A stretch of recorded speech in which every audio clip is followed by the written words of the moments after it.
les marchés financiers avec IG Markets, CFD Trading. Bonjour, c'est Gilles du site boursicoté.com. Voici l'analyse technique des principales paires de devises du marché Forex, ainsi que l'analyse de l'or et du pétrole pour les matières premières. Nous sommes aujourd'hui le vendredi 16 mars 2012 et sur l'euro-dollar, suite au mouvement ici que je vous indiquais en rebond technique, vous pouvez anticiper ici un point de vente pour continuer la tendance.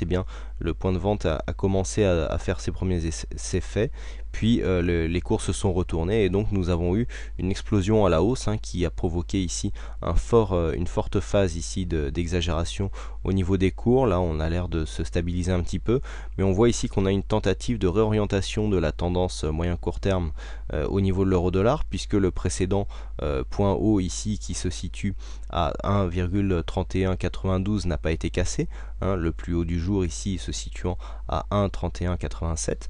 Donc pour l'instant on serait plutôt sur une phase de stabilisation, fin de la dynamique baissière ici, puisque si nous traçons une résistance sur les plus hauts, on voit que cela a été cassé. Donc là on a cassé la dynamique, on revient ici marquer un plus haut que l'on va certainement consolider.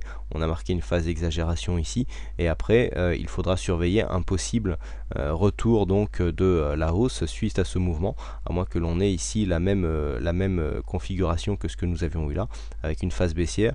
Ici on était revenu à la hausse et puis finalement on était redescendu, donc il faudra faire attention. Quoi qu'il en soit, la tendance moyen court terme reste toujours ici dans le fond relativement baissière, puisque nous sommes même en surachat constaté ici sur le RSI stochastique avec une bonne amplitude au niveau du MACD. Pour le câble, c'est un peu la même histoire, paire livre sterling contre dollar américain. Nous étions ici sur un fond de tendance depuis 2 semaines plutôt baissier. Là nous venons casser ici cette fameuse résistance des 1,5745. Nous la cassons à la hausse d'une manière très dynamique. Là aussi on marque une phase d'exagération que nous sommes en train de consolider actuellement. On pourrait revenir facilement ici sur les 1,58 pour corriger ce mouvement qui a été vraiment très violent et très rapide. Les indicateurs nous montrent une situation technique largement surachetée. On pourrait avoir donc une consolidation prochainement, surtout juste avant le week-end, mais on voit que la tendance ici sur ce mouvement pourrait se réorienter à la hausse et donc repartir avec un peu plus de dynamique, puisque là depuis maintenant quelques semaines voire quelques mois, nous étions on va dire quelques semaines, nous étions quand même sur une évolution quasi horizontale, même si le range n'était pas clairement défini. Mais vous voyez que on pourrait ici retourner sur une tendance comme nous l'avions juste avant cette formation ici, où nous n'avions pas trop d'évolution de fond de tendance du point de vue moyen terme.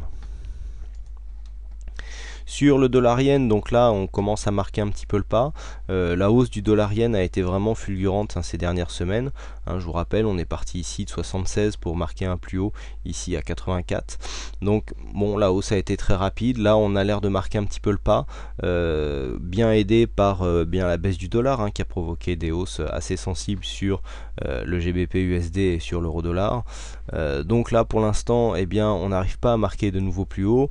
On a l'air de se stabiliser ici entre deux trendlines horizontales, puisque nous avons ici une trendline à 83,30 et ici une résistance à 83,86. Donc pour l'instant on se stabilise ici entre ces deux zones, et puis une consolidation est toujours possible vu la force de la hausse qui a eu lieu depuis maintenant quelques semaines.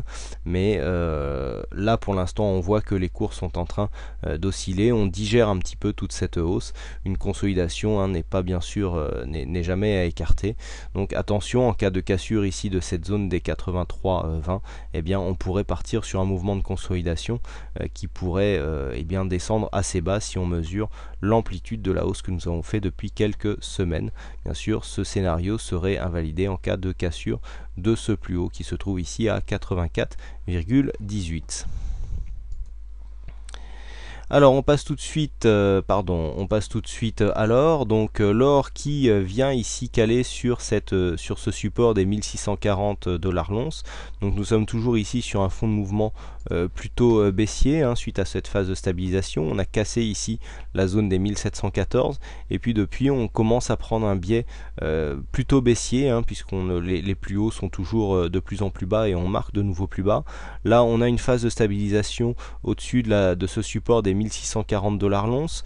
L'or n'a pas trop été impacté par la baisse du dollar. Vous voyez que la hausse ici qui correspond à ce mouvement de baisse est relativement restreint, ce qui implique que bien sûr des forces vendeuses sont toujours présentes sur ce marché.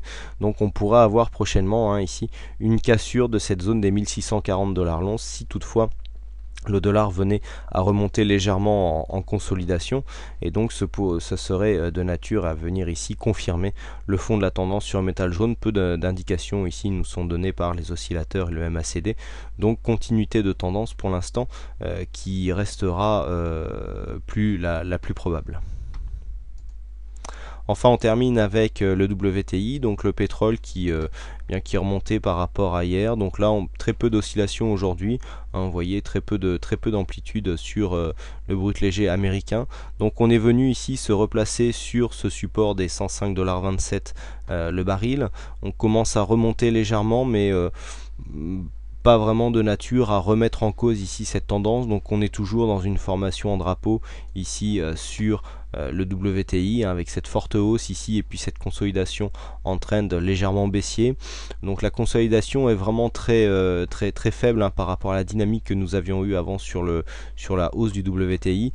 Donc on privilégiera plutôt une sortie haussière à ce drapeau qui donnerait ici une fin de consolidation avec un objectif qui resterait le précédent point haut, à savoir ici les 110 $ le baril. Voilà ce que l'on peut dire donc sur toutes ces analyses forex et matières premières. Il ne me reste plus qu'à vous souhaiter à toutes et à tous une bonne soirée, bonne chance dans vos trades, bon week-end, et je vous souhaite à toutes et à tous de me retrouver la semaine prochaine pour de prochaines analyses. Excusez-moi, un petit peu de fatigue ce soir, c'est la fin de la semaine. Voilà, merci, bonsoir à tous et à la semaine prochaine pour d'autres vidéos forex et matières premières. Les marchés financiers avec IJ Markets, CFD Trading.